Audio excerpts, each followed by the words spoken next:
sebelum kalian, kan sekarang zaman entrepreneurship banget lah ya, semua orang pengennya langsung jadi entrepreneur instan gitu.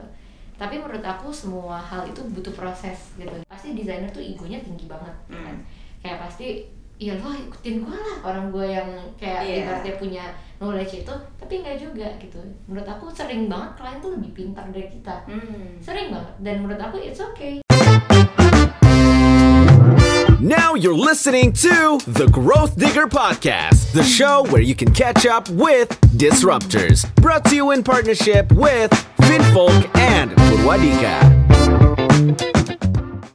Hai, kembali lagi di podcast Growth Digger. Hari ini spesial banget nih Bong, karena ada arsitek cantik. Akhirnya narasumber kita ada wanita dan cantik. Dua kali cowok semua nih. Iya, walaupun sekarang lagi nggak kelihatan ya Lin ya, pakai masker kita semua nih karena lagi masa pandemi COVID. Tapi ini jadi memorable juga sih, which is gue akan nonton ini. Mudah-mudahan 5 tahun lagi kita bisa bilang sama anak kita nih, iya nih, Mam, kenapa pakai masker gitu? Iya, syuting kok pakai masker gitu kan, untuk mengenang masa ini. Oke, Lin, thank you so much udah datang. Sehat Lin?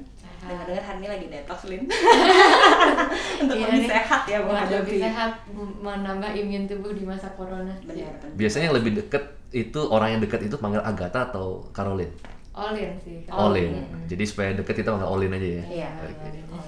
Lagi sibuk apa Lin sekarang? Sibuk kan masih sama, jadi arsitek di Bita Design Studio, terus Monster juga masih running sampai sekarang, dan yang pasti ya sebagai mother and wife juga gitu. Oh, ini udah satu. Gue gak kebayang ya, karena kan gue juga punya istri dan punya anak gitu ya. Multitasking untuk kayak ini hidup gue nih, ini anak gue, ini kerjaan gue itu gak gampang banget. Makanya. Tapi gak apa-apa, belum sampai situ. Gue penasaran banget. Gue sangat suka banget dengan interior, dengan arsitektur, karena kan memang ini tahun ke-11 gue di properti. Jadi kayak ngecium baunya aja ya, walaupun nggak bagus ya, bau chemical gitu. Kadang-kadang udah ke-recall gitu, kayak ini bahan apa itu, kayak setiap hari kalau ketemu arsitek, desainer interior itu kan mereka suka kasih kayak board untuk ini bahan-bahannya dan lain-lain. Jadi gue selalu interested banget dengan orang-orang, apalagi wanita gitu ya. Lu bikin sebuah design house arsitek namanya BT Design Studio, yang kemarin gue lihat juga baru dapat penghargaan.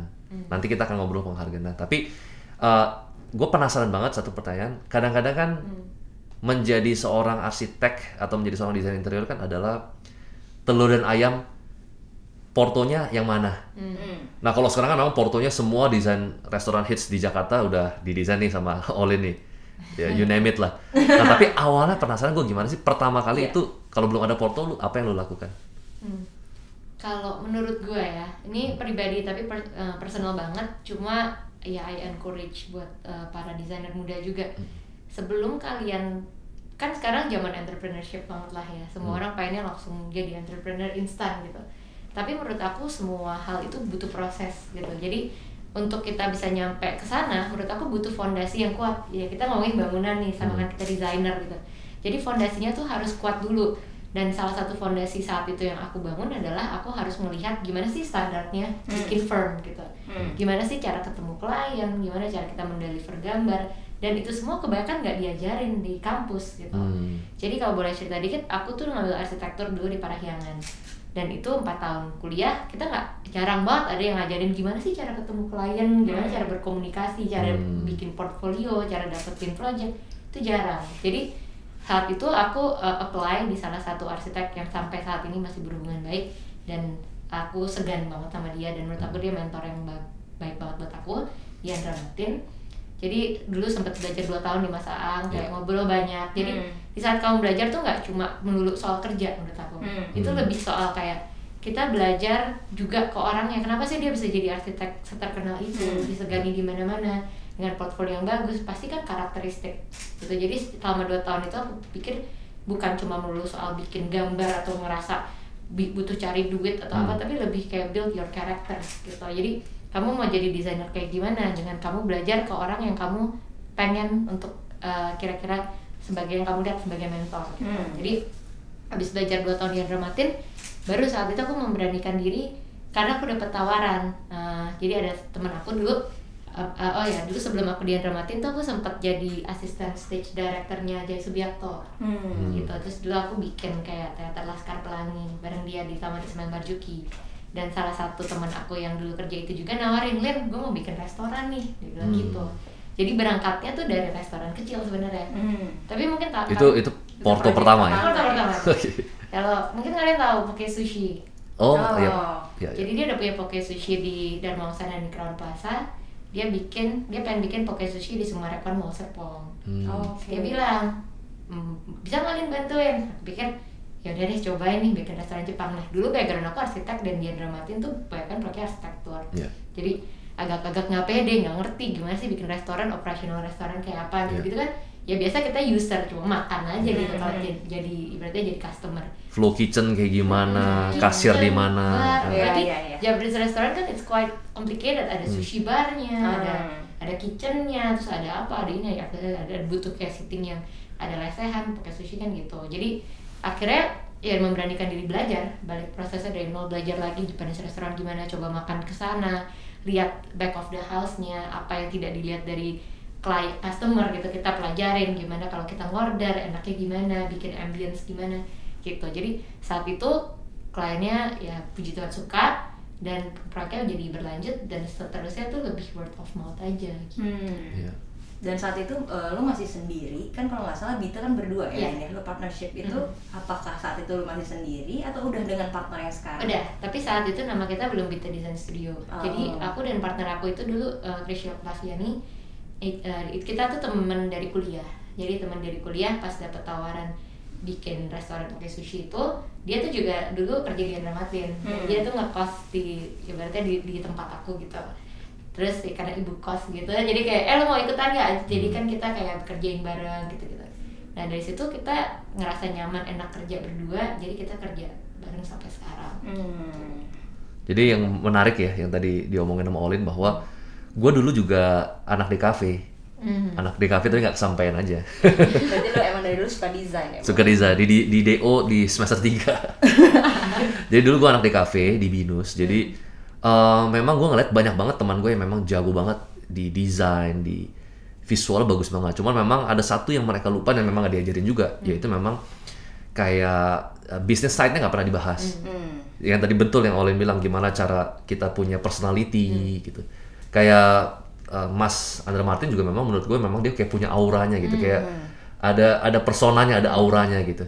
Itu benar banget yang gue setuju bahwa kadang-kadang kita sebagai desainer muda, sebagai arsitek ya kita belajar teknis, tapi kita juga perlu belajar misalkan gimana personal branding, gimana kita punya personality. Betul. Nah berikutnya nih Olin, nih jaga kaku ya. Project paling sulit. Nah karena gue nggak tahu nih apakah gue termasuk klien yang susah apa enggak. Kadang-kadang kalau lagi moodnya lagi nggak enak gitu, kadang-kadang memang gue lumayan juga, misalnya kalau rumah gitu kayak nggak kelar-kelar gitu. Tapi gue selalu mencoba untuk ada di sisinya dari si arsitek. Wah dia capek nggak ya gue revisi terus gitu. Nah ada nggak experience yang paling susah, yang memang ketemu klien yang susah banget, yang nyebelin banget kayaknya? Udah kalau bisa gue kelarin cepet-cepet deh gitu. Ya banyak sih. Makanya dia bilang dia stres. Pakai ubanan. Banyak pasti. Karena menurut aku tiap project itu new challenge gitu. Jadi kalau kliennya nggak sulit, dia nggak berkembang. Betul sih. Kalau kayak semua terjadi ya udah iya, apalagi misalnya kliennya kayak iya terserah, mungkin ya jadinya kita nggak belajar juga. Gitu. Jadi kalau sekarang gue looking back gitu ya, kayak 8 tahun bekerja gitu di dunia desain, 10 tahun dengan di Andra Matin, itu tuh kayak menurut gue justru gue selalu level up di saat gue bisa overcome a challenge gitu. Jadi kalau dibilang sulit, menurut aku semua project kita di saat kita kayak membuat sesuatu yang baru, contoh pertama kali bikin restoran, pertama kali bikin nightclub, pertama kali bikin cafe, pertama kali bikin bar, pertama kali bikin resort, pertama kali bikin hotel, kemarin kita bikin kayak asrama pesantren, terus pertama kali bikin, pokoknya semua project yang baru kita sentuh kategorinya itu pasti kita belajar ulang kan. Karena kita harus tahu, dari desainer kan problem solver, jadi kita harus tahu dari berbagai sisi nih, dari sisi kayak contohnya misalnya mau bikin apa apartemen gitu kan, kita harus tahu flow-nya. Flow nggak cuma cantik-cantik dekor-dekor, tapi layoutnya harus benar, sirkulasi mobilnya, sirkulasi apakah in out loadingnya gimana gitu kan, itu kompleks. Jadi emang harus dipelajari dan di research ulang gitu. Jadi kalau menurut aku salah satu ya, kalau disuruh sebut satu nih, satu aja proyek. Nggak usah sebut nama nggak apa-apa. Gak apa-apa, ini disebut juga nggak Oh, iya, apa-apa. Ya, ini challenging. Kenapa challenging? Menurut aku setiap project tuh challengingnya beda-beda levelnya. Kalau ini challenge-nya menurut aku di communication-nya. Karena saat itu kita firm baru, itu kita berjalan setahun.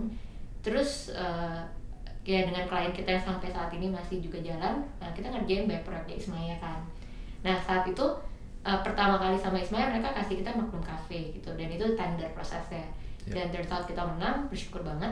Dan akhirnya dari proyek itu nyambung ke proyek berikutnya, dia nyuruh kita renovasi Blowfish.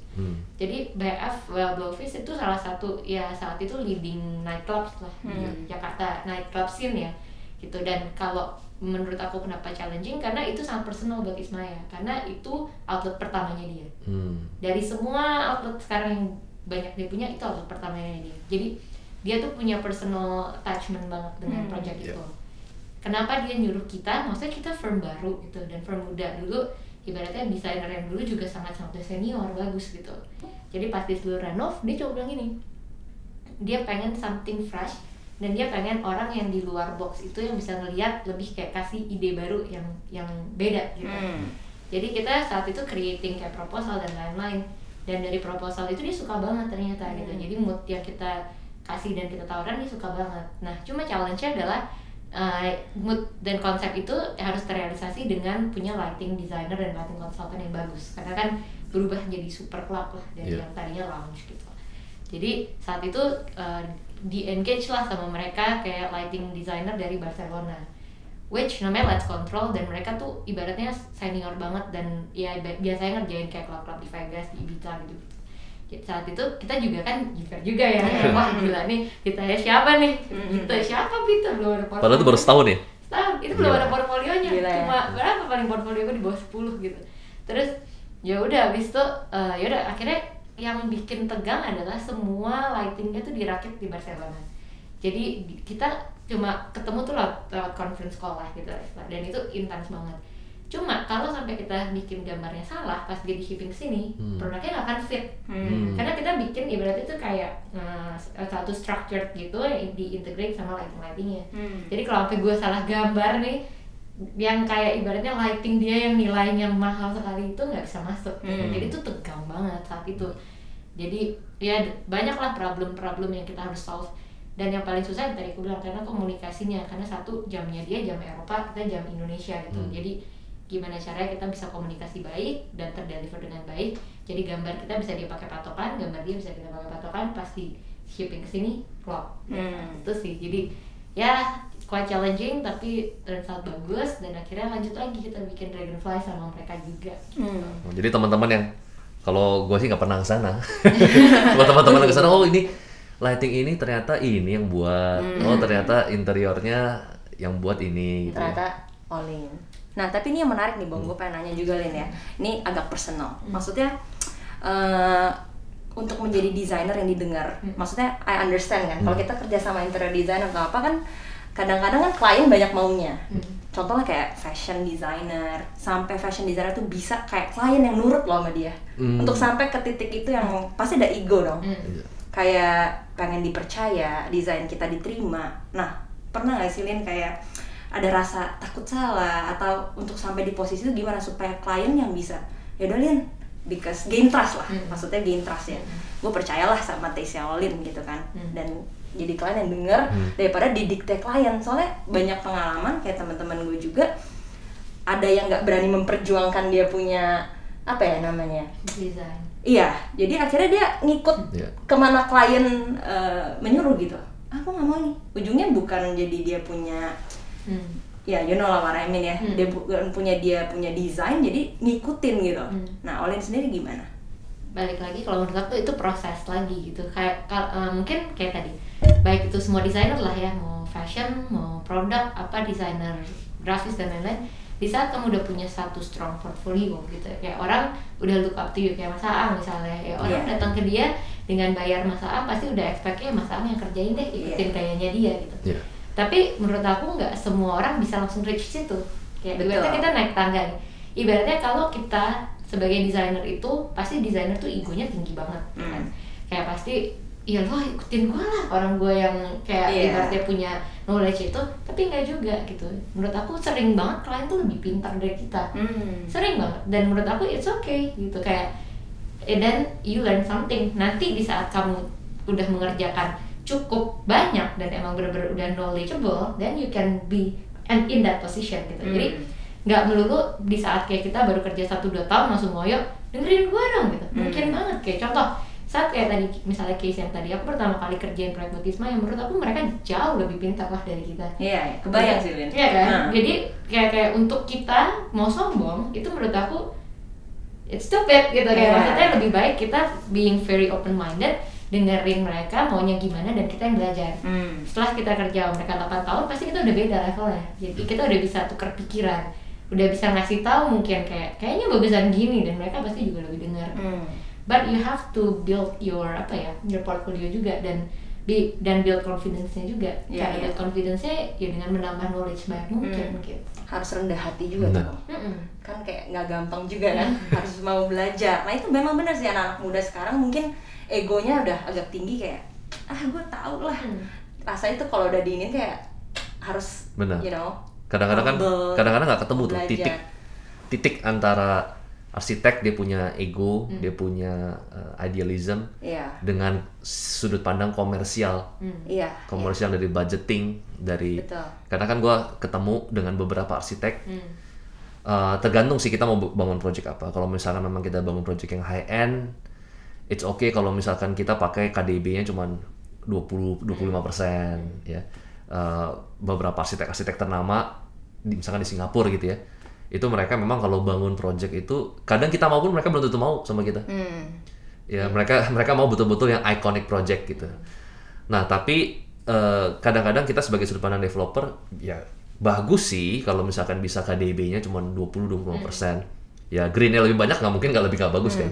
Pasti lebih bagus kalau green space lebih banyak. Tapi kalau misalkan dijual terus kita rugi kan nggak mungkin juga. Nah gimana nih cara Olin dan BT untuk bisa compromising dan ketemu di tengah antara idealism dengan komersial? Ya itu menurut aku tahapan ke desain gitu. Jadi kita tuh di tahap ya balik lagi tadi, designer is a problem solver and it's part of problems gitu. Problems itu kan pasti datangnya dari berbagai macam, banyak gitu. Dari klien pun pasti punya problem.